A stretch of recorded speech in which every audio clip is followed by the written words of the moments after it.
to the Generational Wealth Creation webinar.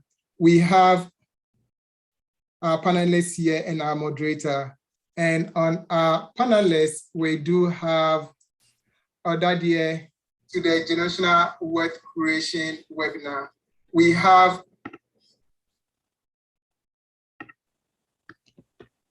I'm getting a feedback, so I just want to make sure. Are we good to go? Yeah. Our panelists here and our moderator.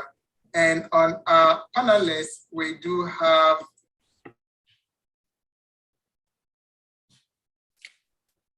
all right, so Lydia, mute your side. No, then we'll continue. So please mute your side so that we don't have the echo.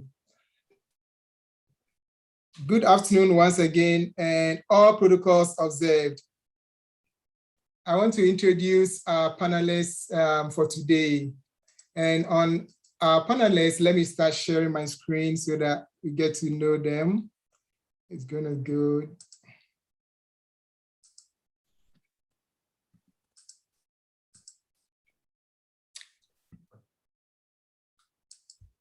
This is the agenda for today. We have our moderator, Senior Eric Yaboy. Then on our panelists, we have Odadeɛ Kwashi Ewua. We do have Dr. Hans Boateng.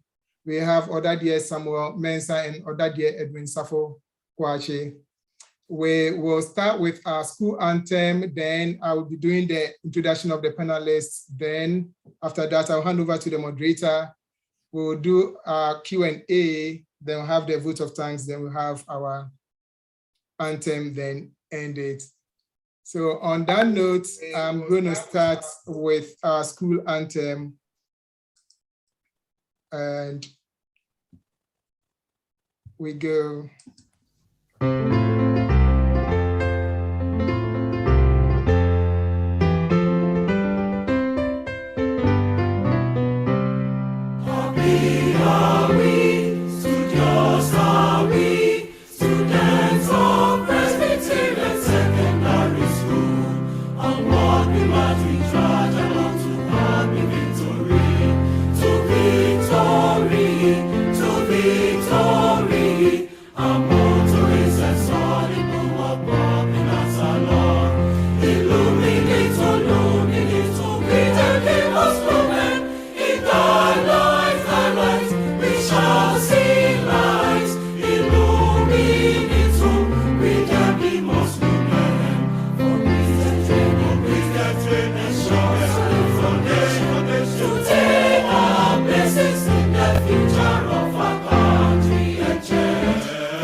Thank you, everyone, and welcome to today's event. My name is Ebenezer Dazi, the organizing secretary for the North American chapter, Odadeɛ North American chapter.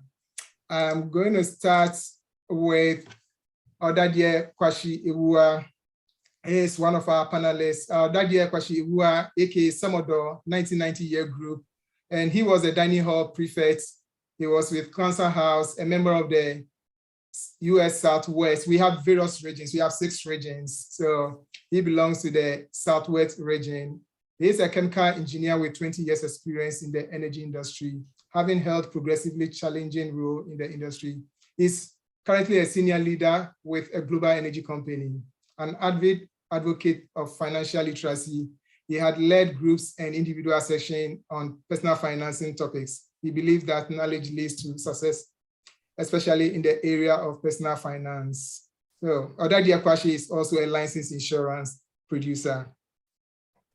All right, thank you so much, Odadia Kwashi. And to add to it, I've been reading on our North American chapter, his daily post on personal financing.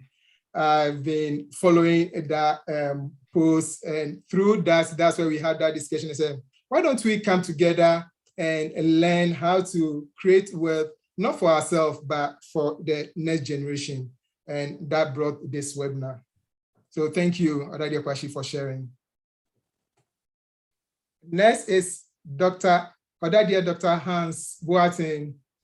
Odadia Dr. Hans Boateng, aka Papa Hansi, 2005 year group, Race House, member of the US Southeast region, and his part of distinction MBA from William and Mary, and hosts a Doctor of Pharmacy from St. John's Fisher College.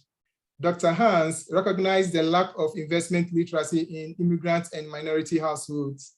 When he discovered how rich families built their fortune using the stock market, he decided to become an investor.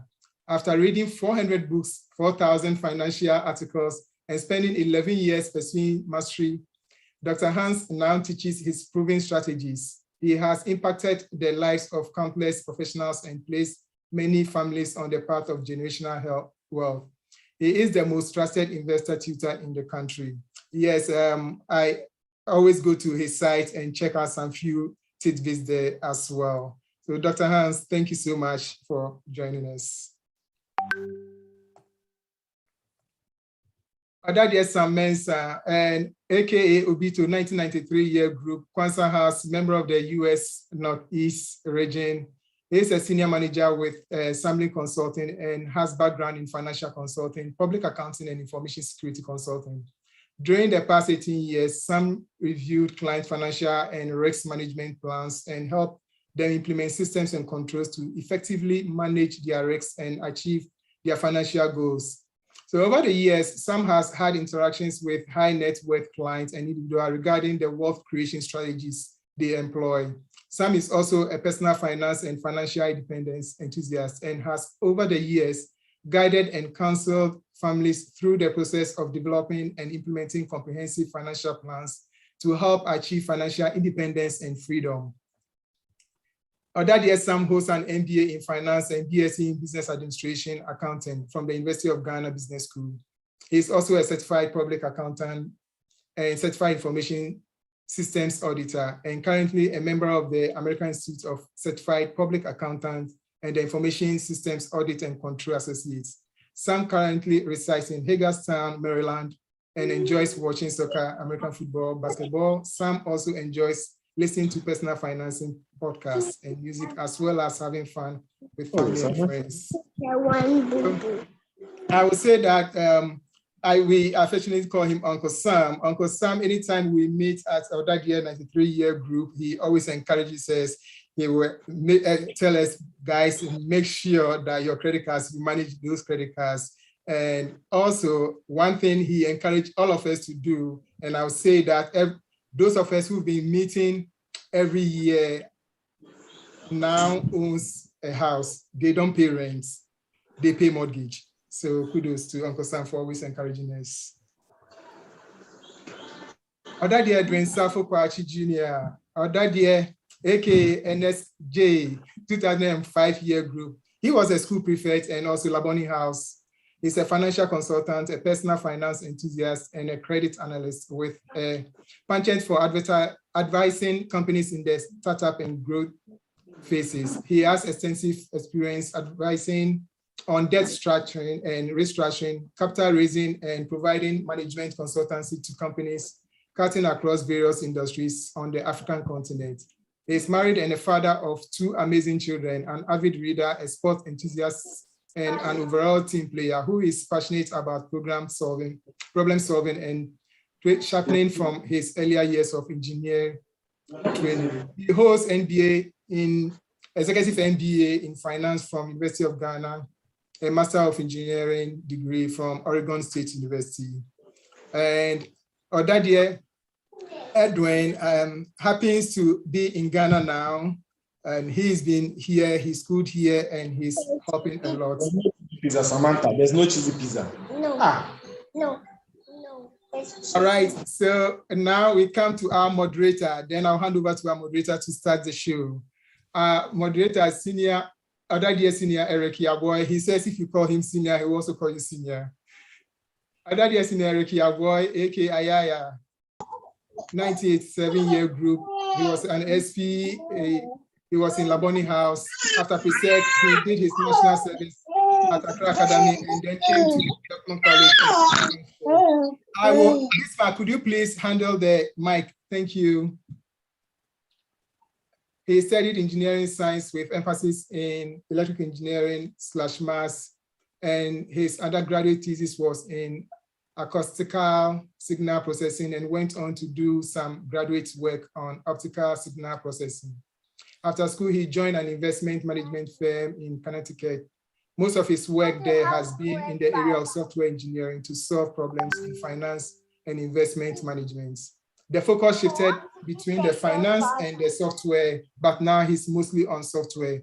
So without much ado, I'm going to hand over to Eric Yaboy to moderate this conversation.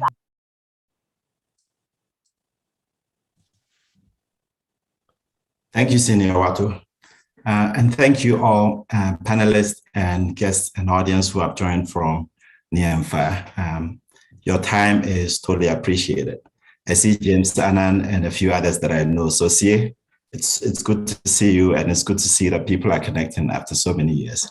So this is wonderful. So as a matter of courtesy, if you are not on the panel, please mute your microphones for the duration of this conversation. And then during Q&A time, you can unmute or you could post your questions in the chat. So thank you.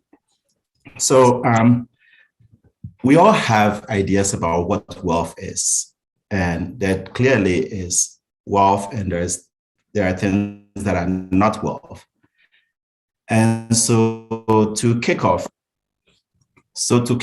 I would like our panelists to tell us what wealth is so that we know what it is and what it is not. And then beyond what wealth is, what generational wealth is, which is the topic of today. So why don't you kick us off, Dr. Hans, with your definition of wealth or generational wealth? Yeah, thank you so much for having all of us. When I think of wealth as freedom, the ability to acquire financial resources so that then you get the opportunity to be able to live life however you envision or dream it to be, right? So in essence, wealth is freedom, whereas generational wealth is thinking beyond yourself. So, if you have kids, or even if you don't have kids, how do you impact your family lineage? Or how do you grant financial freedom to the generations that are coming after you so that they then also have the opportunity to be able to pursue their dreams and live life as they aspire? Thank you. So, Brother Kwashi, Dr. Hans says wealth is freedom. And freedom seems like an abstract thing, right? And some of us associate wealth with tangible, concrete stuff. So what is your definition of wealth? Is it an abstract thing? Is it a concrete thing? Is it freedom? Is it lack of freedom? Or what else is it that we should be thinking about? So thank you, Senior Eric. Actually, I was in PSEC when you were the SP. I was a small boy then, but anyway, I remember you quite well. So when we, in my mind, it should be practical, right? And so something that happened maybe almost 10 years ago, two people that I kind of was known a little bit passed away, and I was involved in kind of making sure that they were sent off correctly and helping with their surviving spouse and children and take on with life, right? And that struck me a lot, right? The first person was he passed, and it was afterwards was beautiful. Not beautiful that he died, of course, but what he had put in place. He had himself covered life insurance. There was a benefit that was paid for his funeral. Nobody went anywhere and asked, let's gather money and send this person off. There was enough money around and I'll limit my scope to the US, specifically 401k accounts that pretty much the surviving spouse was able to pay off every debt, pay off the house and go out with life, right? To me, that's knowledge and wealth. The other person, quite frankly, it was a mess. And in my mind, and we all have our biases, right? I actually thought that the other person was going to be in a better shape than this other guy. But when we started putting things together, of course, there was a house, but the house had been refinanced, money had been taken out. There was credit card debt, there was card notes, and after everything was said and done, there was no way the surviving spouse and kids were going to live the life that they were used to. To me, that's not wealth. I mean, when you saw them when he was alive, you think they were rich people and they were wealthy. But the way it panned out, it wasn't so. So when I see wealth, it's having knowledge and what you do with it, right? What you do with it when you're not there, what you do with it that you can pass on to another generation, or what you do with it that you can pass it on to whoever you like. So for me, it's having the knowledge and using it wisely. To me, that's wealth. And using those two examples, right? One that I thought was, frankly, hadn't figured it out. He actually had it nailed down, right? The other person that was outside there, you think that, oh, he's the professional, relatively well off. He left a big mess behind. So for me, knowledge and making sure that you can pass it on wisely. Thank you. Yeah, so two things you said sort of struck me. One is succession planning, right? A lot of us take things for granted.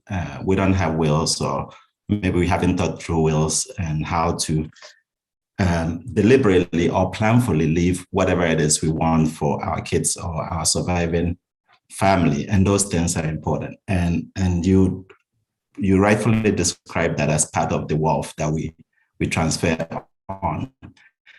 The second thing that you mentioned was that your wealth is really the difference between your assets and your liabilities, right? So if you have houses and all of those things, but your loans or your debts far exceed the assets that you have, you sort of are in the negative. So to an extent, that wouldn't be considered wealthy. I take it from your definition. Thank you.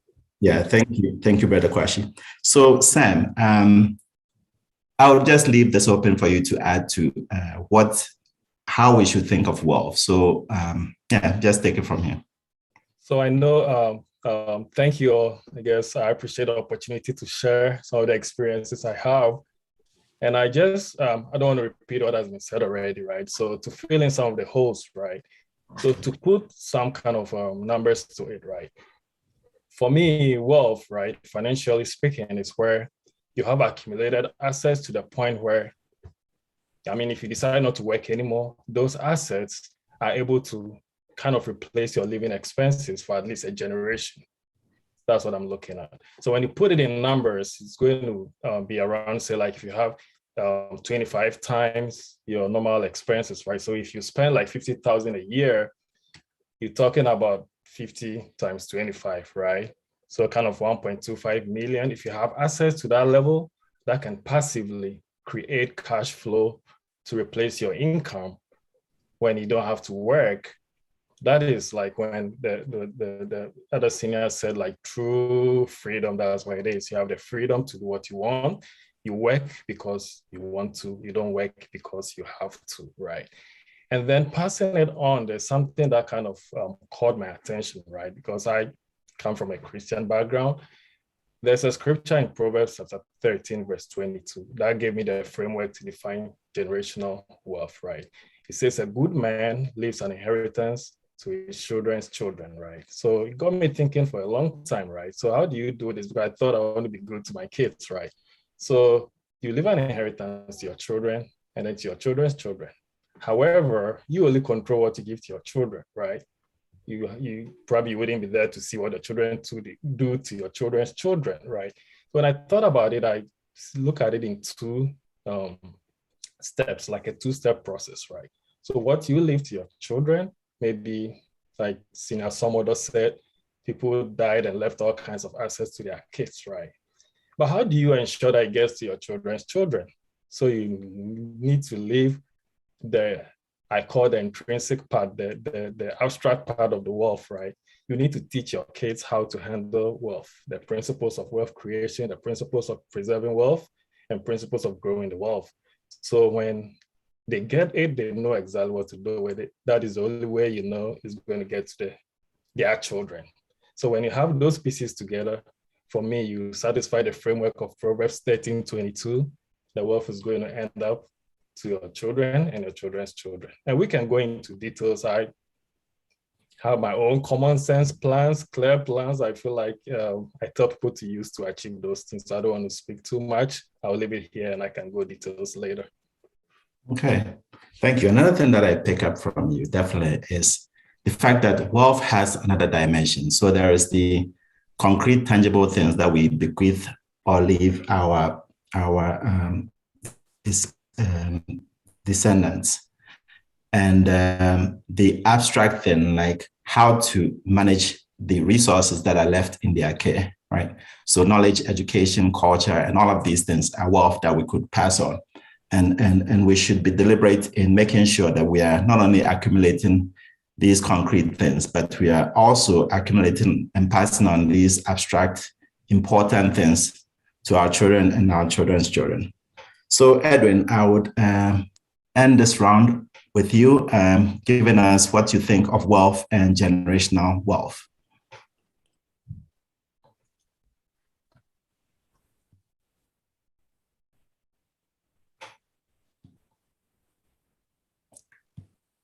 Edwin, your mic is muted.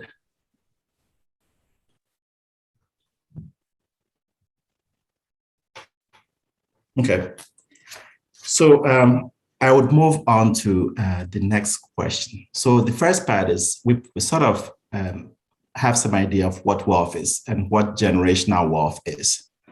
And so I would like to ask our panelists again to tell us why it is common that most people don't think of it or don't have it, or what stands in the way of people thinking about health, wealth, and generational wealth, and in putting together structures to pass them on to their children. So I'll start this with Sam. Okay, so I'll go with, I guess, the low-hanging fruits, right? We all know the most important asset we all have to create wealth is our income. That is what you have. You have your income, you grow your income, and then you create wealth, right? But what do we see around? Most people are not actually doing that. And there's something that really baffled me. I kind of studied it a lot, right? So there was a study I saw recently. I think it was fairly last year, right? So like 60% of millennials in the United States who make at least 100,000, they live paycheck to paycheck. So now if you live paycheck to paycheck, you don't really have anything left to invest. So generational wealth just is out of your scope at that point, right? You're broke essentially, right? So that becomes a problem. It's like, what do you do? So you need to identify a way. If you probably recommend saving 15 to 20% of your income, right? So then most people really have to sit down and I'm an advocate for creating a financial plan. I've worked with a lot of rich clients, companies, entities, governments, and all that. They have money in excess. But what do? They plan very well. They actually hire smart people to sit down and do boring plans that they follow. That's how they achieve a lot of success, right? So I'm like, so how many American families actually even have a plan that they follow? And I was amazed to find out that only 30% of families in the United States actually have a financial plan, like well-documented long-term financial plan, right? And you all know that without a plan, right, it's hard to achieve anything. Say if you're driving to California and you don't have a GPS so that you put in exactly where you're going, you can end up in Indiana, you can end up in someplace, right? At a GPS, right? So that's how I look at a plan. That's like how you determine how you manage your debt, for instance, how your investment philosophy. You identify a risk management plan, the kind of insurance you want to have, long-term insurance, disability insurance, health insurance. You design your tax planning strategy, how you're going to take advantage of all the taxing opportunities. So it's a very comprehensive, but it can be very simplified to suit your circumstance, right? So I don't want to address everything, leave my panelists to kind of address some of it, but in summary, I think those are two of the common areas you find, like people spending more than they're supposed to and not leaving income to invest, and people not having like clearly defined financial plan to define what is the game plan towards wealth creation. Yeah. Dr. Hans, since you deal with a lot of people and probably have also interacted with people who both plan and people who don't plan, what would you say is the biggest impediment to setting about a good financial plan, or setting about a plan which would ensure the passing on of generational wealth? Yeah, there's a misconception. Individuals look at what other people have or what they are demonstrating or showing, and they misconstrue that to mean that a person is wealthy, right? Like, for example, if I show up to an event in a Tesla, or I show up to an event with a Mercedes-Benz or a BMW, most people are just looking at that thing and assuming that demonstrates wealth. And that's one of the biggest mistakes that I see happen, especially in our community as immigrants. We come to the US and it's almost like we have to show others. And there's nothing wrong with having nice things. I'm a big believer in having nice things, and I have many of those nice things too. But it's important that we prioritize a portion of our income. The average person will say, how much should I start with? Start with something. That is essentially, the most important thing that individuals need to know. Start with something. But if you want a flat out number, in my opinion, you can start with 10%, because it's very simple. If you are making $2,000 a month, or 2,000 cedis a month, or 2,000 pounds, 10% of that is 200. And you begin to let that money work for you, right? And when it comes to financials, I think there are three core things that everyone needs to have, right? So that it's not a complicated kind of plan, if you will. The first is a portion of your money should go into saving for an emergency. Another portion of your money should go into taking care of any debts or any loans. And then the last portion of your money should go towards building wealth for yourself, your family, and also for multiple generations. And when you do these three things, what you're doing is you're taking care of the present with a savings account or an emergency account. If you are paying off debt, it means you're taking care of the past. And if you're investing, it means you are taking care of and securing the future. Yeah, that is a wonderful way to sort of put it. So let me ask a follow-up question to this. So supposing that you have debt, you are just graduated from business school or medical school and you have a ton of debt. Would you still suggest that one puts 10% of their income away to save when they have debts that they could use the same amount of money to clear?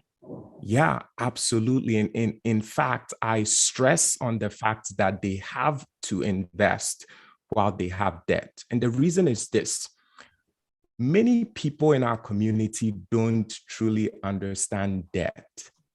Debt is moving money from the future and bringing it into the present so that you can utilize it, right?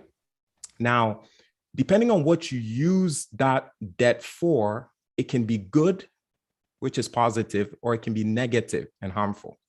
So if I move money, let's say I borrow money to go to school to become a pharmacist or a lawyer or an engineer, and I actually achieve that degree, all of a sudden that debt is a cash flowing asset. It is generating money for me, right? So then in essence, the debt is paying for itself. But if I go borrow money, and let's say I go buy really nice clothes or really nice watches and really nice blazers and shoes, those items are not generating money or they are not cash flowing. And instead of having something that's positive, it becomes something that's negative, right? And now here's the thing, most of the debt that is to acquire something that generates cash flow, most of that debt is low interest debt, meaning debt below 10%. If you look at the historic growth of the stock market for the past 100 years, and this is a reference of the US stock market, it's been growing at about 10% year over year. But for the past 10 years, it's been growing about 13 to 14%. If you look at the crypto market, which is global, Bitcoin has been growing at about 175% every year for the past 11 to 12 years. So someone who is throwing all of their money to just focus on paying off debt, they are missing the exponential growth opportunities and the ability to build generational wealth. Because every single year that you wait to invest, it literally prevents you from being able to build wealth and be able to pass on that wealth to the next generation. Okay. That makes a lot of sense. So what I take from this is that one should consider the type of debt that you have. So for example, if you have high interest debt, then it makes much less sense to be saving money when you could be paying off your high interest debt. But if you have low interest debt, then it makes sense to be investing in assets or things that would yield a higher return than the rate at which you are paying your debt or the interest on the debts you owe. So can I chime in for a minute? Sure. That would make that's ideal, but even when you're paying off high interest debt, still be investing. And let me explain why. Sure. With the example of the example that our brother Mr. Kwashi was sharing, an individual who didn't have insurance in place or didn't have any assets in place and they passed away, and then the family that individual has left behind suffers, right? Let's say a person has credit card debt and they spend the next 3 to 4 years paying off credit card debt. The question is, what have they truly achieved? Someone would say they are debt free, but then what assets or what wealth have they built? The answer is nothing. But let's say a person had credit card debt, but they were still investing, and God forbid this happens, but let's say halfway between the time that the card was going to be paid off, the person passes away. The debt on the credit cards will be gone. It's deleted. It's gone. That's just the rule, with these kinds of debt. But guess what? The assets or the wealth that individual has been building during that time remains for his or her family and for the next generation. Well, that is good to know. As you put it aptly, that this is in the unlikely event that the person passes away, that those debt gets written off. Otherwise, they remain. Okay. So, Mr. Kwashi, tell us, what are some of the things that we can actually do today to get out of the mode of thinking that we can't accumulate wealth, or just to get us going, right? So Dr. Hans said one of the 3 things he said was put some money for savings, put some money to take care of your debt, and then put some money for investments. What are some of the practical ways in which you think we can begin to do these things? And then before answering that question, if you have something else to add to the conversation, that would also be great. So thank you, SP. So one thing I like to tell stories because I think people connect better with stories, right? About 4 or 5 years ago, 2 people that I became connected with, both bought cars, right? One had it for less than 1% interest rate, right? So pretty much had the cash value. The other person lived in a state where he was paying almost 18% interest rate on the car. And the only reason why they didn't charge him more was that the state actually had a cap on how much interest rate you could be charged for a car. And so the question you ask yourself is, why is somebody paying less than 1%, somebody paying double digits, right? And it's knowledge, right? So most of us, and once again, I'll kind of scope it in the US, right? Most of us came from, as immigrants, we came in. There's actually a system out here, a financial system out here that's very rewarding, but that's also quite punitive, right? There's a system that's easy to have access to credit, right? But it's also punitive when you are not responsible, right? The difference between those two people was that one person missed payments for over 90 days, and he stays on his credit for the next 7 years. Anytime he wants to finance anything, the credit score comes up, and then the lenders think that he's not responsible, right? So he pays for it. So it's trying to find time to understand the system that we're in. Like, what's a credit score? What goes into your credit score? How can you build your credit score? What happens if you don't make payments on time? What happens if you don't make payments on the due date? Or what happens when you cannot make payment, the minimum due payment, right? What I'll say firstly for the people here in the US is that spend time to understand the system that we're in, right? When you sign up for a job and they give you, say, okay, you have 401k, right? What does it mean? What does it do for you? And let's say you contribute 10% of your like Dr. Hans and my other panelists were saying 20% or whatever. If you put it in your 401k, it's pre-tax, right? What does it mean? If on your 401k at work, there's a pre-tax 401k, there's a Roth 401k, what's the difference, right? Most of these things are not complicated, right? Most of the people on this panel went to Presec, right? That's a school that complains when they come second in the national quiz, right? So a lot of smart people. If you can go to Presec and do well, you can understand the basics of finance, right? So spend time, 401k, IRA, credit cards, credit scores, personal loan, business loan, and all of these things are not really hard to understand, right? It's within everybody's comprehension. So one thing that I'll tell people is that, I mean, we have time, free time. Invest in yourself, understand this financial system, the structure that we're in.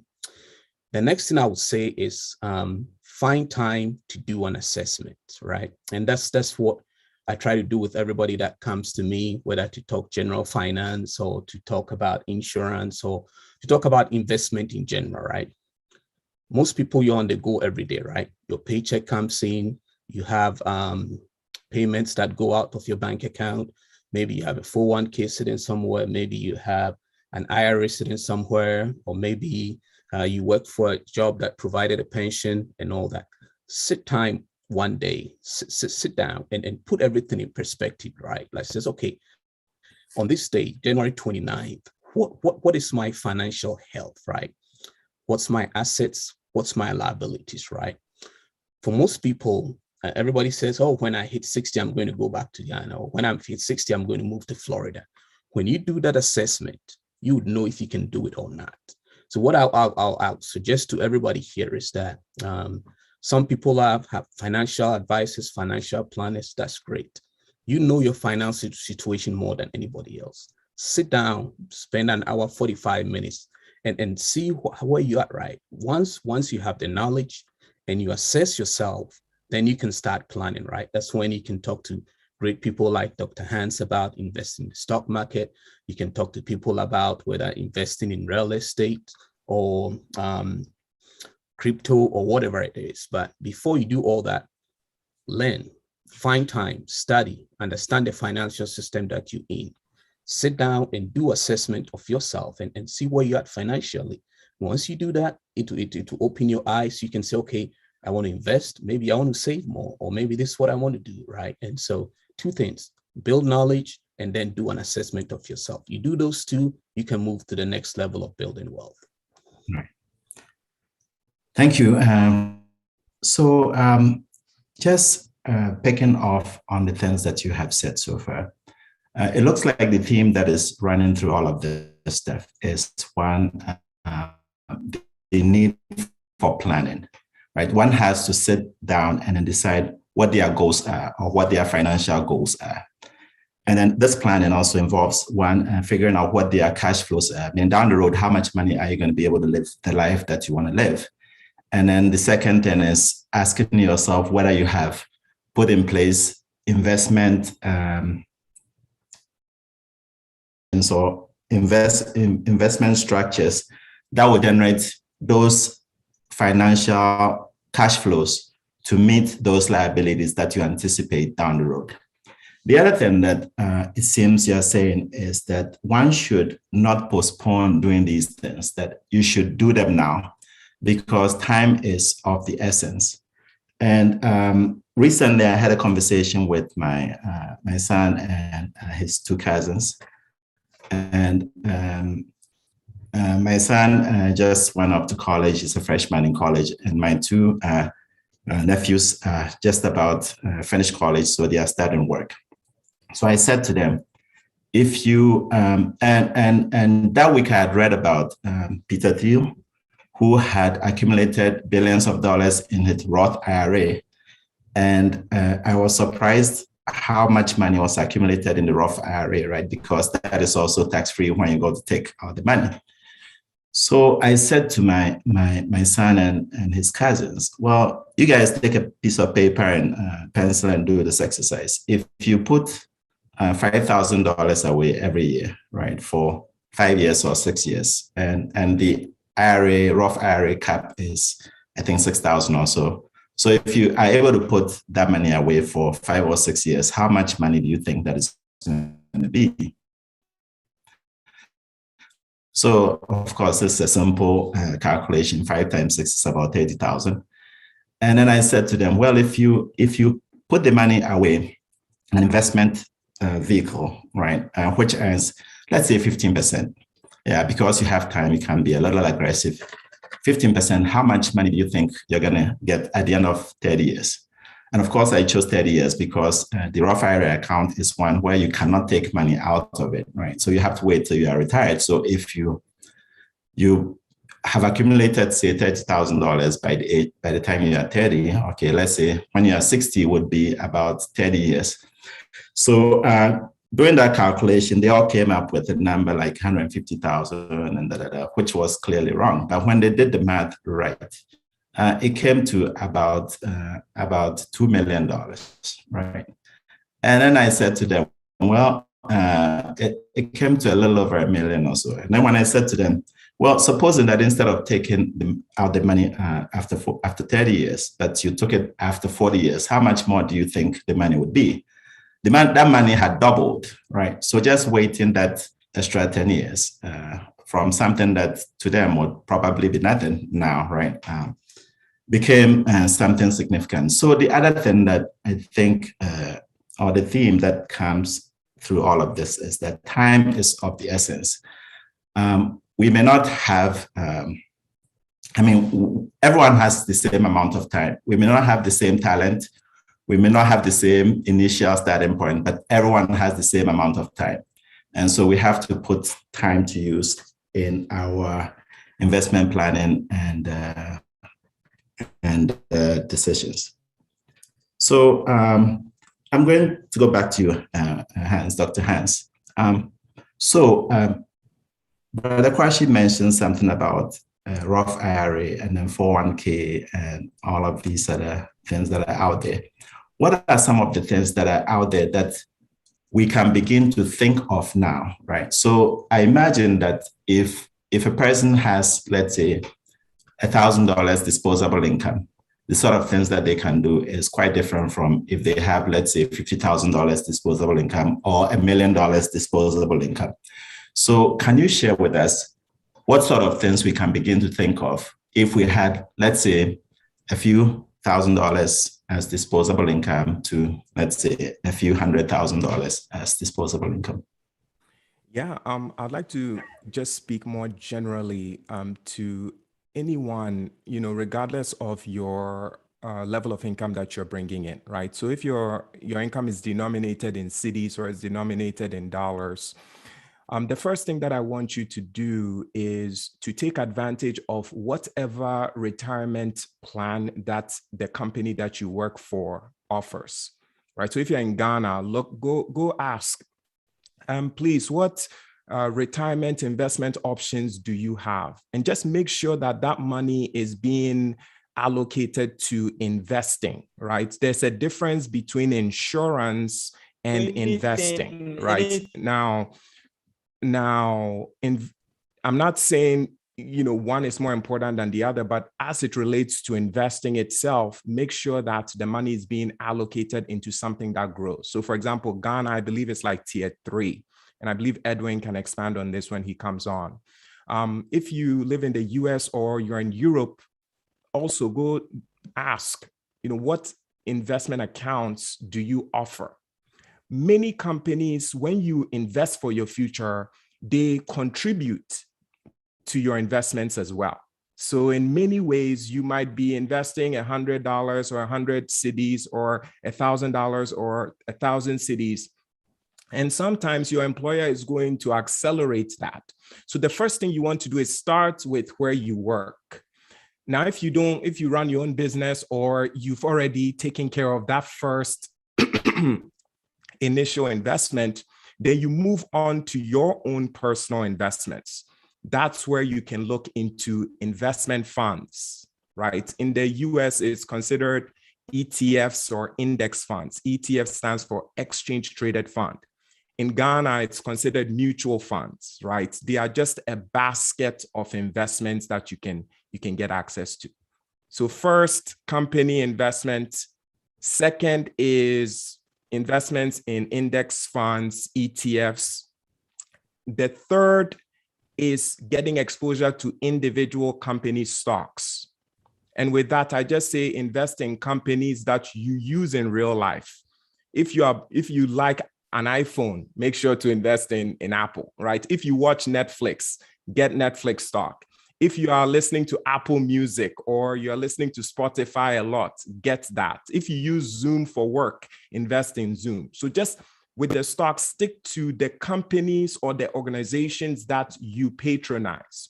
And the fourth investment asset, and this is extremely important, is cryptocurrency. It's a new kind of like financial system that's being built, and often individuals in our communities, immigrants, minorities, we miss out on great life-changing technologies. And crypto is one of them. And it is so early. So I want to encourage individuals, don't just go dump all of your money into crypto, no, but begin to educate yourself about this. Begin to ask yourself, what is Bitcoin? Why was it created? Why has it been growing at this pace? Why is the US government now rolling out regulation for this new investment class? What can it do for Ghana as a country if we want to do commerce with different countries across the globe? Once you begin to ask yourself these questions, you realize that there's an incredible opportunity that's brewing within crypto. And I'll say this, you mentioned Peter Thiel. Peter Thiel, as you know, is incredibly smart. He invested in some of the early tech companies from like Facebook and many others, right? When they were now starting. Guess what Peter Thiel has been doing since like 2015 or so? He's been putting billions of dollars into crypto. So I'll just leave you all with that. These are the four things. The first is your company's investment account. Second, individual investments. Third, stocks. Fourth, crypto. And I'm sure Edwin will be able to add to that, and Mr. Kwashi will be able to share about kind of like insurance assets as well.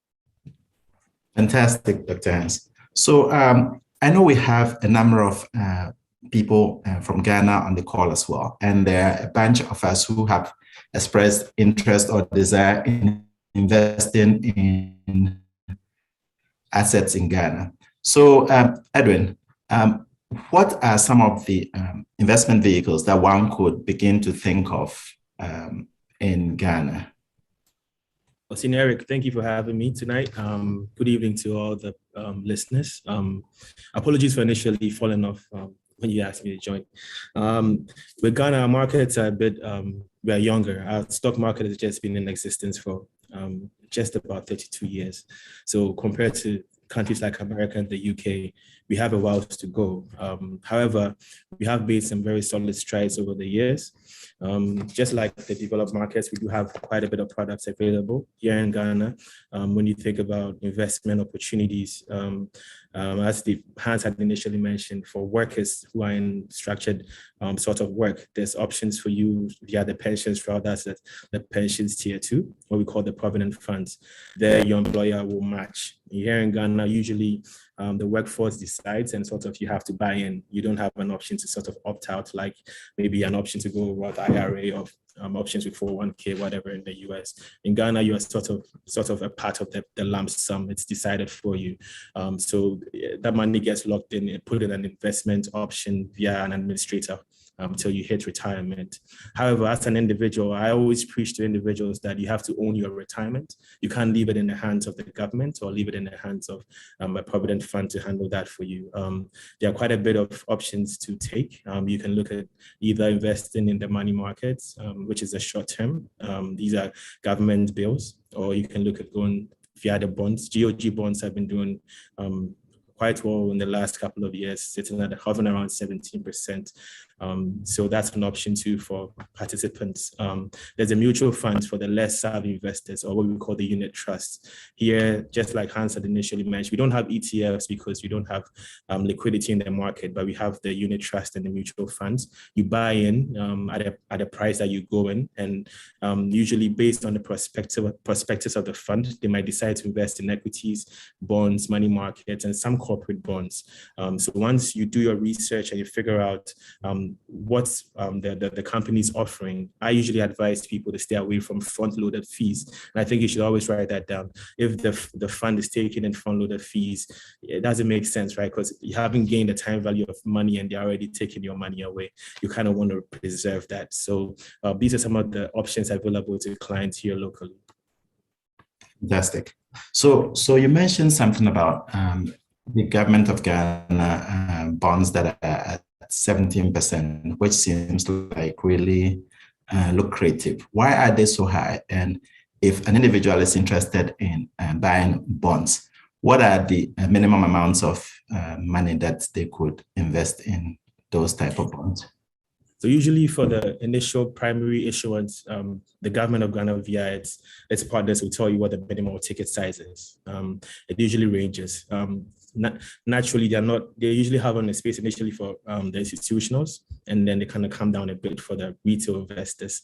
But on the secondary market, you can participate through your major participating bank, and you can tell them, listen, this is my allocation. I want to go and probably hold a bit of this, and they'll go and trade on the secondary market to give you a piece of that pie.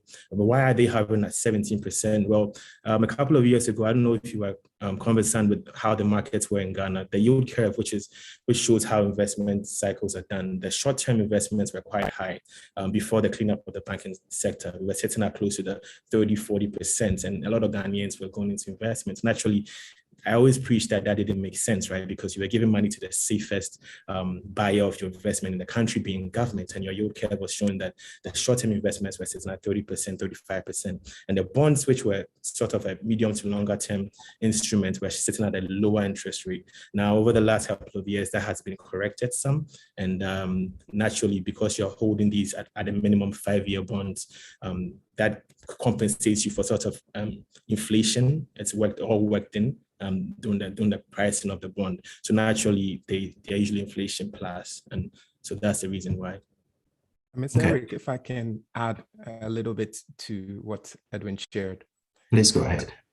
For individuals who are purchasing bonds in Ghana, I want you to understand when you see that, let's say a bond is 17%, 18%, or 15%, another factor to that to consider is inflation, right? What is the percentage of inflation within the country? Because that is the rate at which the currency is being devalued.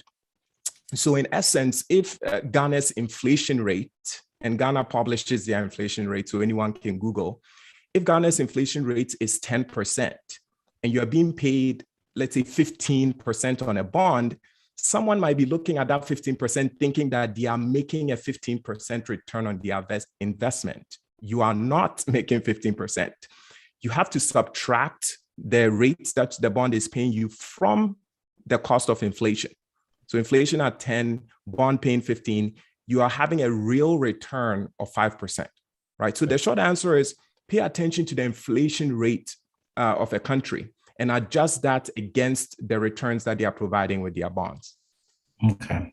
So if we take the quoted rates, which we call the nominal, adjust it by the inflation rate, then what we have is the real rate. Right.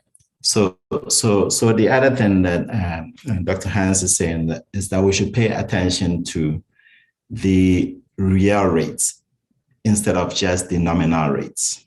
Okay. So we've mentioned, sure, please go ahead. So if I can chime in real quick and talk about educating yourself, right? So when Mr. Edwin was talking, he talked about the yield curve, right? And what it means if the long-term interest on a bond, it's higher or lower than the short-term rates on the bond, right? Dr. Hans was talking about interest rates and devaluation and if a currency devalues, you have to factor that. All these things, that's what I tell people, just try to understand it yourself. It's not complicated, but if you want to be successful at investing or building wealth, some of these things you have to understand it or have an idea what it means, right? So when somebody's talking to you, you have a base understanding. So that's all I'll encourage people. These words, if you're like me, an engineer, they don't come naturally to you, but Google it, Investopia, somewhere, try to understand it, because that's one of the keys to add value to whatever you're trying to do. Sorry to interrupt, Senior. No, this is great. So it's supposed to be a conversation. So please feel free to come in and then just have the conversation. Let me chime in here since I didn't get the chance to chime in earlier. But if you don't mind me saying this, all I wanted to say, my submission to everyone who's listening tonight is that compounding interest is your friend, right? If you want a best friend in the world, it's compounding interest. It's amazing. It starts off slow, like everything else in the world with the seed. It germinates quite slow, and with time it pierces through, and you see this beautiful plant, this beautiful tree. Now, if you're wondering when should I start, or should I start like Hans said, now, you start now. You know, every day you waste is time working against you, right? Because as Senior Eric has said with his son and his nephews, when they calculate their lifetime, their cycle of working of close to 40, 60, 50 years, right? They have enough time to invest and they're going to have a lot of money, right? And people will always wonder, should I start with which amount? Is how much is too small? How much is too large? My advice to people is, figure out a portion of your income, all right? Be it, as Hans said, 10%, 15%, whatever you're comfortable with, expense out the rest. Invest and be consistent. Consistency is key, and time is your best friend. And if you are not a savvy investor, as Senior Kwashi is saying, read, find out what's going on in the market, and you can sometimes trust professionals to handle your money for you. But by all means, understand what they're doing so you can ask meaningful questions. My thing is, don't take a backseat to your investment. This is your life, right? And don't expect Social Security to handle your pensions. People go on pension and they realize that the calculation for their pensions is not really, they're not generating enough funds for them to live on. And that's a very sad point in their lives. It takes just a little bit of time to invest and learn the knowledge. That's my little suggestion and advice to everyone listening to that. Right. So, go on. Sorry. Yeah, we have a little bit just to add to what Edwin just said. Just to put compounding interest in perspective, right? There's something called the rule of 72, right? I try not to get into jargons when we talk about finances, because basically it can be very simple and simplified, right? And it's probably like it's not too difficult. A lot of people who really execute don't really understand all these reading the charts and stuff like that. But I've seen enormously wealthy individuals who don't really know what is a PE ratio, what is whatever cash flow. They don't really pay attention to the market, but they've made a lot of money from the market and other things, right? So to compound interest, one thing we need to know is the rule of 72, right? So if you take any investment you take your returns, right? So if you're making 10% per year on the investment, you divide 72 by the number. So if it's 10%, it's 7.2. So that gives you how long it takes for your investment to double. So if you're making 10% of your money every 7.2 years, that money just sitting doubles and doubles and doubles, and that's how compounding interest works. The normal minds, and we all, like most smart people, go to percent, we count linearly, right? 1, 2, 3, 4, 5. Compounding counts differently. 1, 4, 8, 16, 32, 64. So the normal mind doesn't track things that way. So you look at the balance and you're amazed, right? And I like to follow what people have done so I don't reinvent the wheel. Some people say I'm lazy, I like it, but I like my things simple, right? I want things that are trusted and work.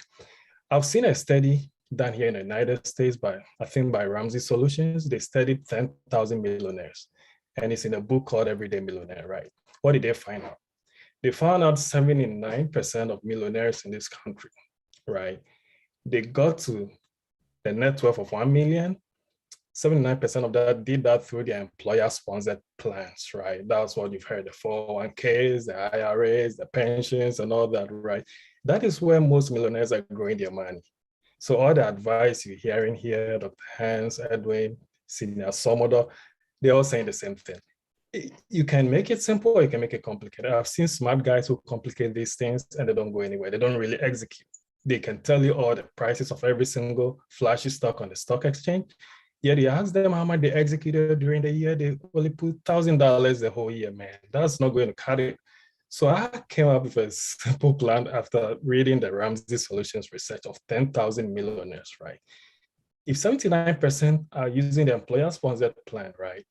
Okay. And I also found from the study that it took the average of 28 years to create that level of wealth, right? And the average millionaire was 49 years old, right? So I'm like, oh, this is simple. I like math too, right? Okay, I have a plan to replicate it. 1 401k, 1 Roth IRA, right? You put max your 401k, $20,000 in the United States. Now it's 20,500, but I round it up. If you can fund your 401k to the maximum, $20,000, right? The way the tax system works here, if you're in the 22% tax bracket, maybe your states, you have an additional like 6-7 tax. In the end, on the $20,000 you put in the 401k, you could save like $5,000-6,000 every year, right? When you file your taxes, take that money, put it in a Roth IRA. Just these two vehicles, right? Roth IRA, you don't pay any tax on it, right? And execute it every single month. Keep doing it, keep doing it, keep doing it. For 20 years, if you just put it in a simple S&P 500 fund, maybe you don't even want to complicate it with the growth funds and stuff. Let's keep it simple. Low cost, simple S&P 500 fund, right? It's like Dr. Hans said, sorry, it's neither like 10% over 100 years since 1926, right? It's been like 11, 12, 13% over the most recent history, right? Leave it in, don't touch it, reinvest your dividends, let it work, right? Automate your investments, let it work. I did a calculation after 20 years, you have almost 1.25 million sitting in your account right there, right? Let's say you start at the age of 30. You get to 50 years, you have 1.25 million sitting there. Let's say you're bored of investment, like Sam is crazy, you stop investing, right? Just go blow your money from that point, right? Go have your fun. You leave that money there, right? Then the rule of 72 takes over. You're making, let's even say you mess with it, so you're making 9%. At this point, I'm even assuming that you're not getting any employer match, which is absurd because employers are giving a lot of matches. I'm assuming you're not going to add anything, you're not getting any raises, you're not adding any money to it, which percent, guys, you are smart. I know you're getting raises. So let's say you are blowing your raise, right? I'll give you that. So you have that money growing, right? I will even use conservative 8%, right? S&P 500 fund. What happens is after 9 years, that money is going to double. That will be at age 59, right? Your 1.25 is like 2.5 million. You leave it alone, by age 68, you have 5 million sitting right there. You didn't do anything, you just left it alone. This is tangible generational wealth. At that point, you have wealth, that can provide you enormous income, like 200. If you go with a 4% withdrawal rate, you can really, really live like a king on that money. And guess what? If you combine that with proper tax planning, you can be in a position to pass on that money to the next generation, right? So this is a tangible example. If you live in the United States, one 401k, one Roth account. If you have a lovely wife, you want to duplicate it, 2 401ks, 2 Roth IRAs. Man, you will love me. Invite me to your house to enjoy some of it, right? That's what I wanted to add. So I have a follow-up question on the Roth IRA. I know there's an income limit as to those who can contribute to Roth IRAs. What is the income limit? So for joint, it's probably 205,000 if you're filing joint, right? So, and it's not even a problem, even if you don't meet the income restrictions, right? Let's say you're a single person or you're joint, you file taxes jointly, right? You make 500,000, 400,000, right? You can still contribute to a Roth IRA, but you don't deduct. It's a non-deductible IRA. And then there's a tax loophole that allows you to right away, you put the money in, you go in there, you recharacterize that to a Roth IRA. It's called a Roth, backdoor Roth IRA. You backdoor your traditional IRA to a Roth IRA. And then it's the same thing. Yeah, I saw that Congress has been trying to close the back doors. And so those who have intentions of taking advantage of that should probably talk to their financial advisors and then act fast. The other thing that comes up is that the Roth IRA is really a good thing, and it is ideal for people that are starting out in their careers, or even for young college students who have like part-time jobs, right? So however much money you make in your part-time job, it's not going to be something that sets you up, but bank those things in a Roth IRA.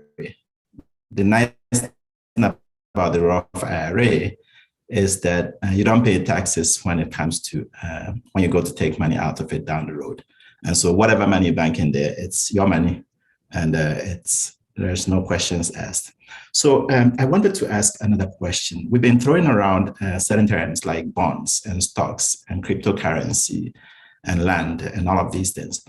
Can you, in a nutshell, define what these major asset classes are and what the difference are between one and another? And the reason for my asking is, so when an individual decides to go do something, which vehicle would be the most appropriate or best for them? So I leave that question to let's hear from Edwin. I can throw something in and I'll let my other panelists put in the details. I guess there's one other, I've tried to understand what the wealthy people do. Essentially, I try to figure out if I want to run as fast as Usain Bolt, I figure out what he does to run fast, and I try to replicate. I don't try to reinvent the wheels, right? So here in the United States, right? So like for actively working individuals, 2/3 are business owners, right? So that's one venture to create a lot of wealth, right? If you can create something and become a business owner, that's one good. It's not really an asset class, but I just want to throw that out there. That something that people to consider. Real estate is another big area for where people have made a lot of money and wealth from. And there's a book on Millionaire Next Door by Dr. Thomas Stanley. And he found that 97% actually of all millionaires. Thank you, Senior Samuel. I have it right here too. 97% of millionaires actually, right, own real estate too, right? So that's where a lot of people make their money, right? So, and I guess the stock bond. So I just wanted to throw out there that there's this overriding structure that we all need to be thinking within so essentially, Senior Wa mentioned about the capitalist system we needed to understand right here in the United States. The system really rewards ownership than consumption. And these three areas I mentioned, pretty much real estate, business ownership, and investment in financial assets, those three are the key places where people have made lots and lots and lots of wealth. So I will leave it to my other panelists to go into the other areas they want to define, but I just thought I needed to put that out there. All right, Sam. I mean, I'll take over from here and I'll just touch on for those here in Ghana. Like I mentioned earlier, you have your money markets, which is your shorter duration securities to government. You have your bonds, which is also to government. In the money market space, some banks would be what they call the fixed deposit or fixed term deposit investment options. Those usually come at a lower rate. What these usually are, just to explain to people, they are debt instruments in a way. You're giving money to the government, you're giving money to the bank, and you're saying that give me an interest in return. Ideally, countries are seen as very reliable in paying back their debt. So usually the rate in which you get a return is usually lower, right? But the other metrics that play a role in what the pricing is at the time you're getting it. I also know that here in Ghana, there's the real estate option. So we've touched on money markets, your bonds, but also there's equities. Before I go into the real estate space, there's equities, which is a stock market. In Ghana, I think historically, we've run about, I think Hans, correct me if I'm wrong, about 12 to 15% on average when you average it over the lifetime of the stock market, right? That's if you've kept your money in there and allowed it to sit over a period, which is not bad. It's been going through a downturn for the composite index, which is taking an accumulation of all the stocks in the stock market for the last couple of years. It's been taking a negative hit. However, there are some very strong stocks on the stock market. And here, like I'm saying, you need some professional guidance to figure out which companies do I like? Is it MTN? Is it a bank stock? In Ghana, it's not as diverse like it is in America. There's not as much liquidity. And the market doesn't move as fast as you would in America, right? So for example, in America, if the CEO of Walmart woke up with COVID, you can see the stock price flinch a bit, right? Here, it's not the same, right? So a perfect example, e-levy has been the topic of discussion here because government wants to go down that route. You would think that a telecom stock like MTN would react drastically to that, right? And for me, looking at the stock price, it's not reacting as much because this market, if you do understand it, reacts a bit different. I'll segue to real estate, which I do have quite a bit of knowledge. And there is some very good investment options here in Ghana as well. Properties, if you location, get the right location, do appreciate in value. And it's also a very decent store of wealth for some families. At this point, I'll transition to maybe Hans to take over as well. Yeah, I wanted to add to that. And it was just a fantastic question by Mr. Eric. First and foremost, think about it from the standpoint of diversification, right? So you just want to have exposure to different asset classes, right? So I can't name all of the asset classes, but you have real estate, you have financial markets, which are equities. One of the new financial assets or a new asset class is cryptocurrency. But before I touch on that, the core difference between these different assets is, let's say, volatility or risk. Okay. So if a person has their money in, let's say, a stable currency, right, then the volatility there isn't as much. That's one asset class, right? Currency. Let's say another individual has, exposure to real estate. Volatility isn't that much there, but there's still growth because a real estate property keeps up with inflation, right? So if individuals are wondering, why is it that the value of homes in Ghana keeps going up? It's not necessarily because real estate in Ghana is a fantastic investment. It's because maybe the currency is inflating at a higher rate, right? So that's one. And then you go into equities, which are stocks. You notice that there's higher volatility. So there's slightly higher risk there, but that's not necessarily a bad thing because higher risk or higher volatility unlocks, higher returns. And then lastly, crypto, which is the most volatile, right? Which means a little bit of money allocated to this new asset class can create wealth that people cannot even imagine. Let me give you a very simple example. If someone was investing $10, and if you're in Ghana, please convert that to cedis, right? So 60 Ghana cedis. If someone was investing $10 every month, just $10 a month, from 2010 up until today, they will have $7 million just based on the growth of Bitcoin or the cryptocurrency market. So the higher up you go in terms of risk and volatility, you don't have to necessarily put a lot of money into that asset to be able to see kind of like your money grow exponentially. So if I can also chime in, so we're talking about the broad classes out there. So we talked about stocks, bonds, mutual funds, like Dr. Hans said, ETFs. You also have real estate, which the way the US rules are set up, it's actually a lucrative aspect to use to generate wealth. One thing I also want to throw out there is insurance, right? And so I mean, I have a license in insurance, so why wouldn't I talk about it, right? But anyway, when for insurance, there's an aspect that's also very little talked about. It's an insurance policy with a cash value, right? And so when you pay your premium, part of the premium goes to the death benefit, which is the amount you insured for, and then the insurance company will use a portion of the premium to invest for you. It's not risky. But they cap your earnings, right? So let's say they tell you what they want to invest in, whether the S&P 500 or some European index, they cap it at, let's say, 7%, right? So if that index stacks more than 7%, you cap at 7%. If that index, on the other hand, loses value, like we all saw in 2007, 2008, S&P actually lost money, right? They will cap you at a 0, so you don't lose your principal, right? Your principal is preserved. So that's an option. I wouldn't say that's the first thing you do is to start building wealth through insurance. But after you've considered all these options, there's another option out there that's an insurance policy with a cash value plan. That's also something out there. Fantastic. So two things also, a few things come up, but two things that I want to sort of point out, which we haven't sort of zoomed in on specifically, risk, right, and returns. So every investment stream has some risk and associated returns.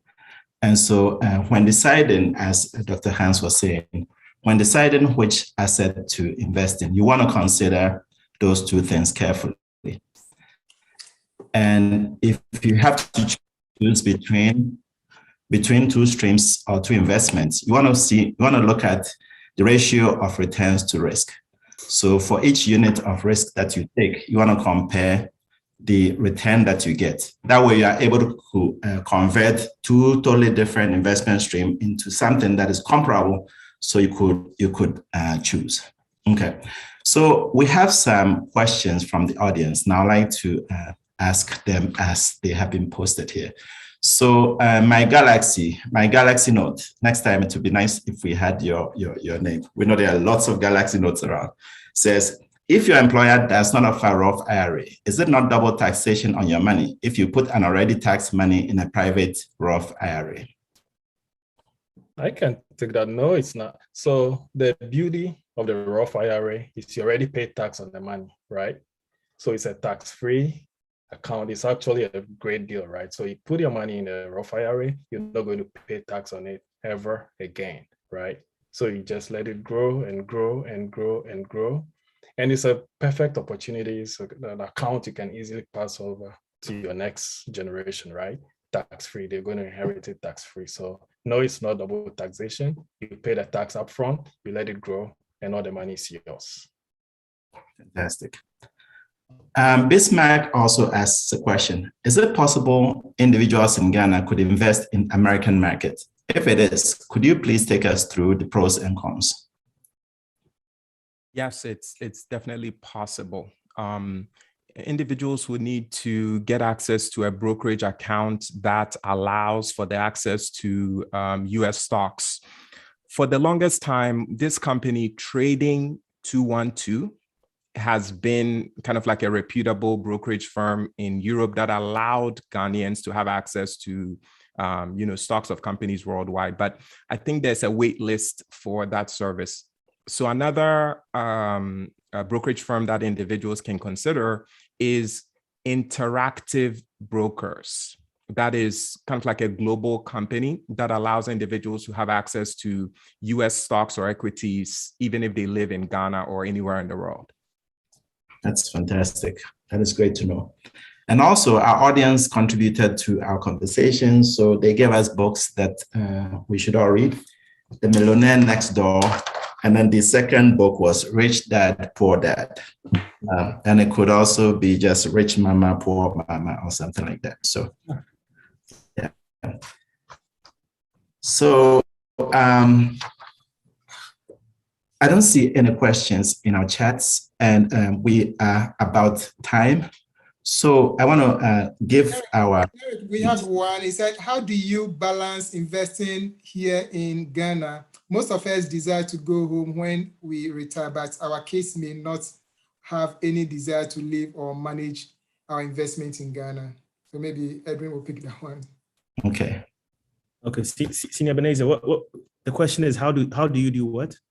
So the question goes, how do you balance investing here and in Ghana?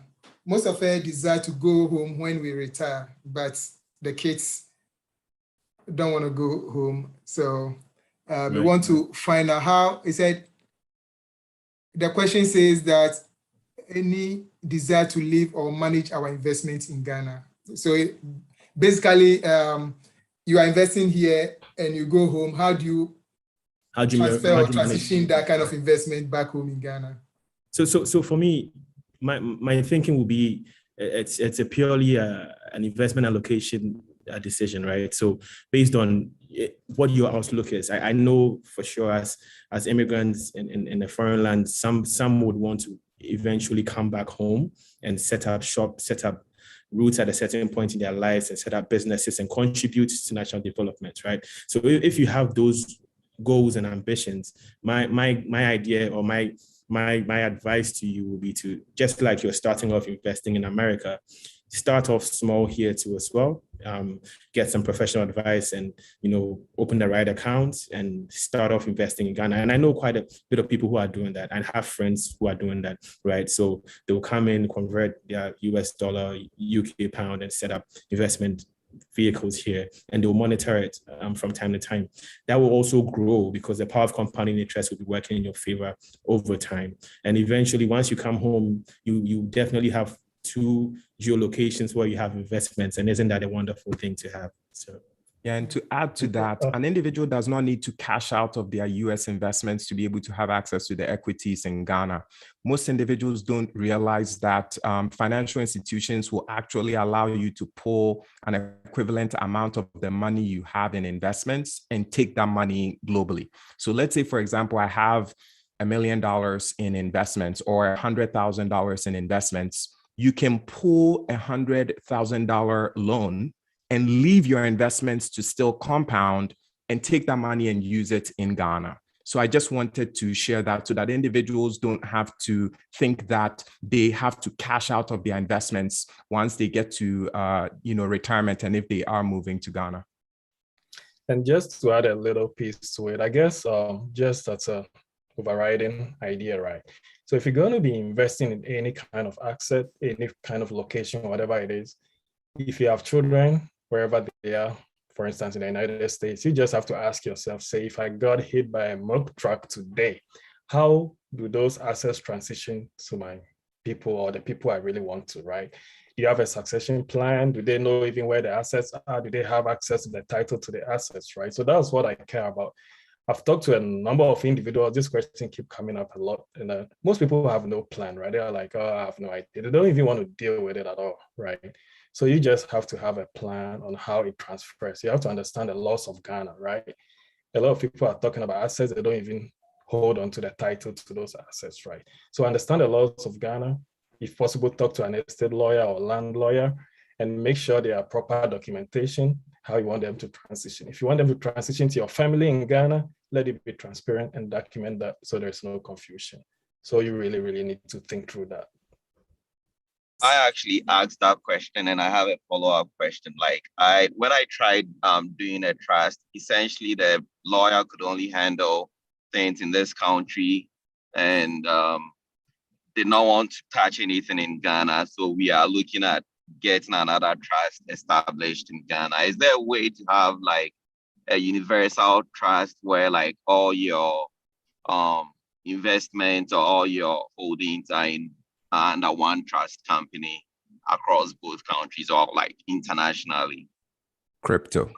Sorry, if your hand chimes in, if you allow me to chime in, right? Sorry, I think that just purely on the legal standpoint, the common law system that's run here in Ghana is totally different from what is run in America. So per law, we are running two separate legal practices, right? So unfortunately, you would definitely have to look at coming in and getting a lawyer to do some level of estate planning locally, vis-a-vis setting up investment schemes here as well. But that is my advice on the topic.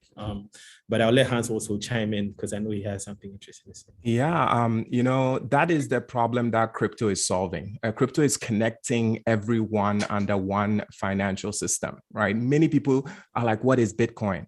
And I when I'm speaking to Ghanaians, I try and tell them, think about Momo, but think about Momo globally.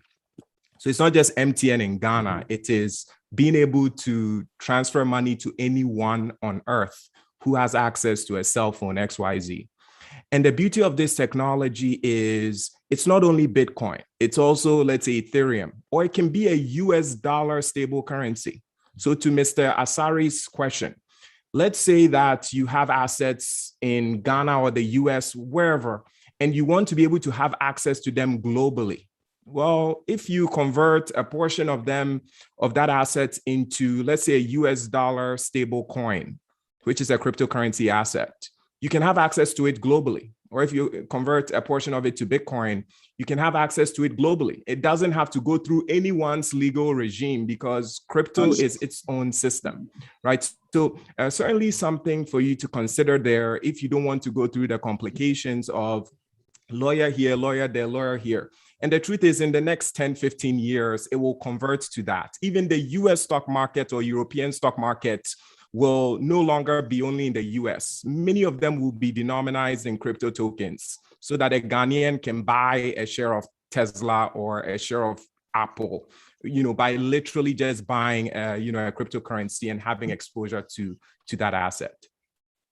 So just chime in. This is a little bit. Sorry, this is Senior Eric, please, I think we will be having part 2 of this discussion. Yeah. Because it's really fun and I know everyone is really enjoying, but I'm also looking at the time. I'm the timekeeper, so I'll hand over to Senior Eric.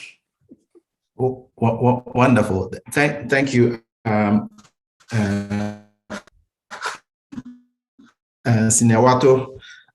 Thank you, panelists. I wanted to give you a minute for you to just wrap up your thoughts and advice for us.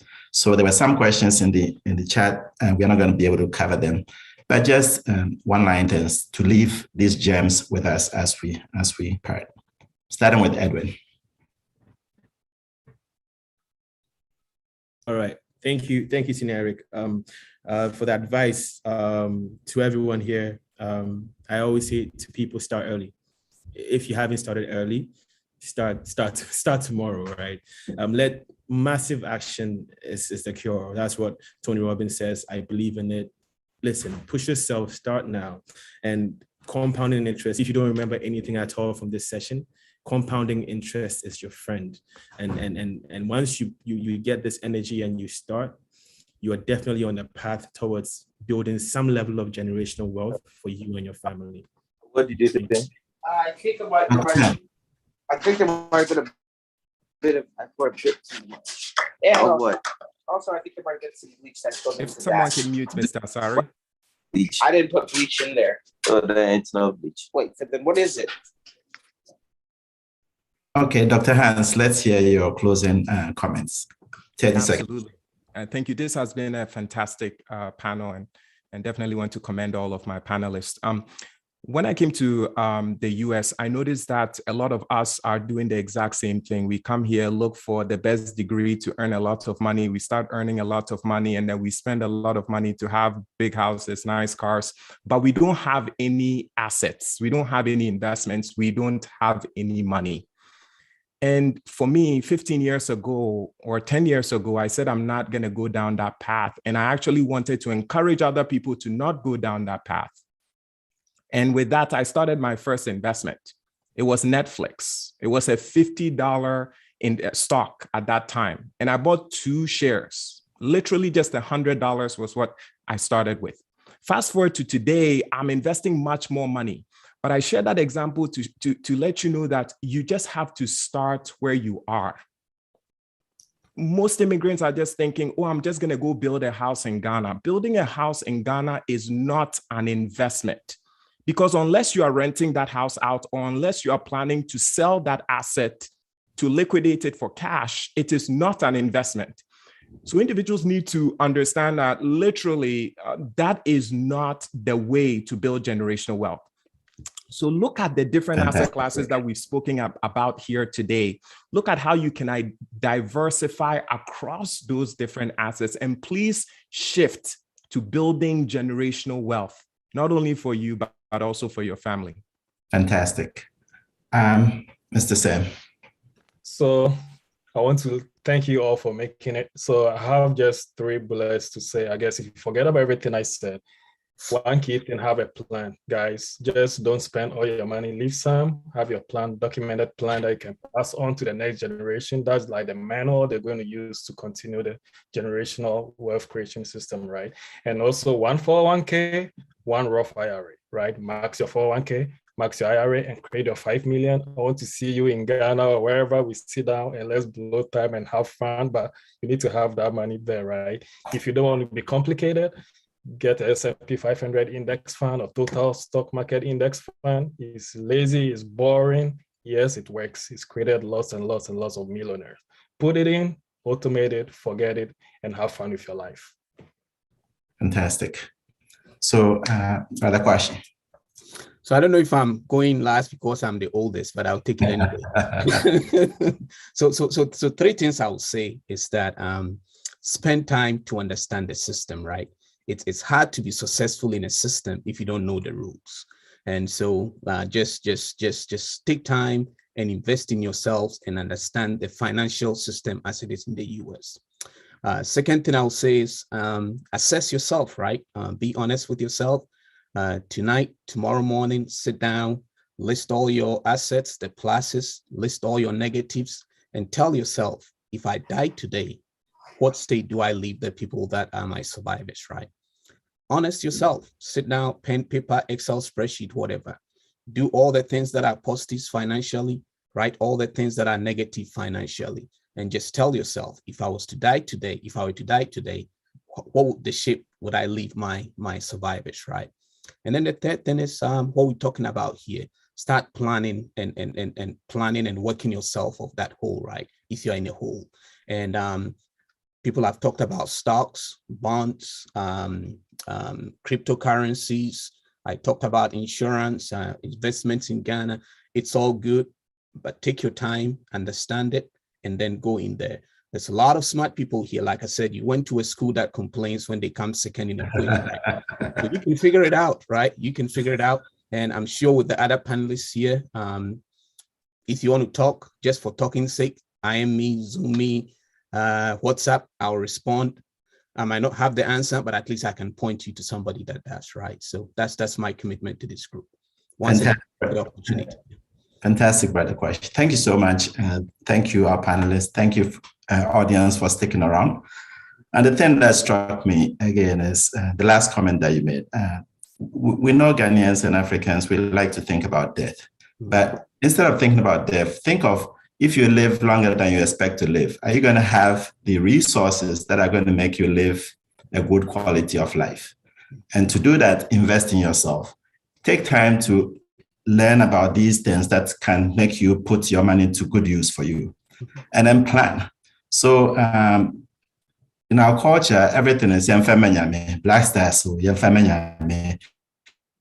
When we have no electricity, we say God gives us the wisdom to deal with these things, right? So let us plan. And then plans don't do themselves. After planning, we have to act on them. And so don't just listen to this and do nothing about it. Even if it is $100 that you're going to start with something. The biggest important thing is to just act. So with that, I want to thank all of you. Thank our wonderful panelists.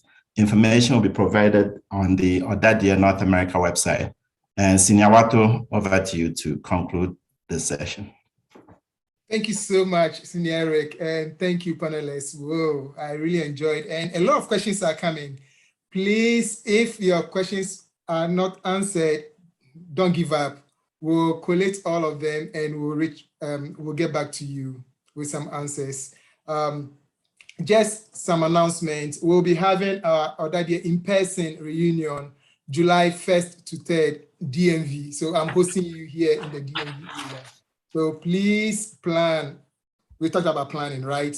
And invest and use your investment, portion of your investment, and bring it to the reunion and let's have fun. Okay.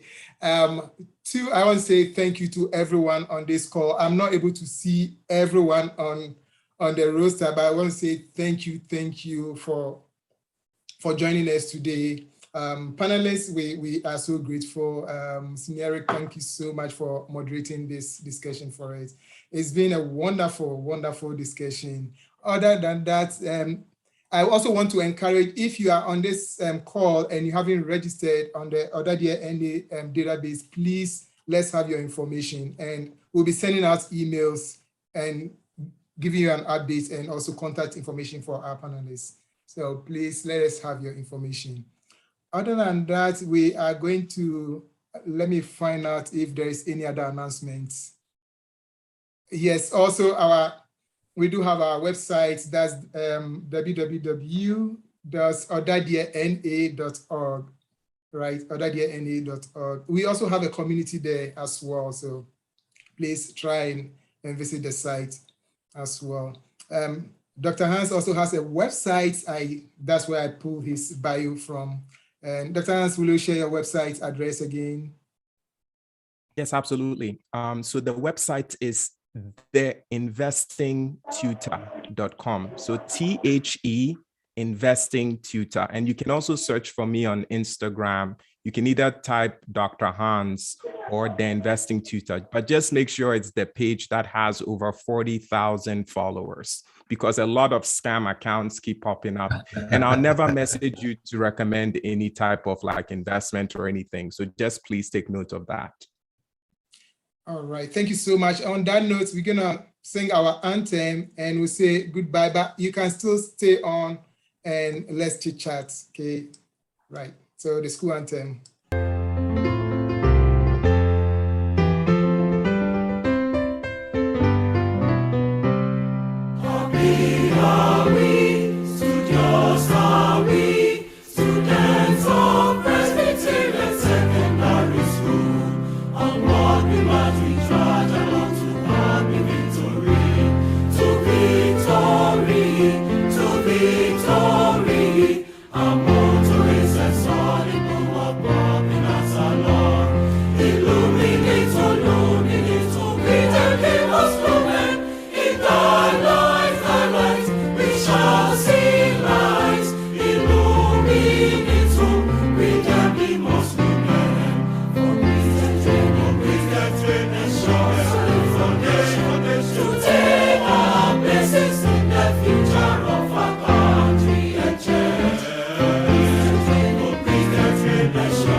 All right, thank you so much. And also, I just got a text message from our treasurer reminding us about our dues, 120. Yes, so just a reminder. Other than that, I want to say thank you so much. Yep, we'll hang on and chit chat. Let's stop the live recording and also the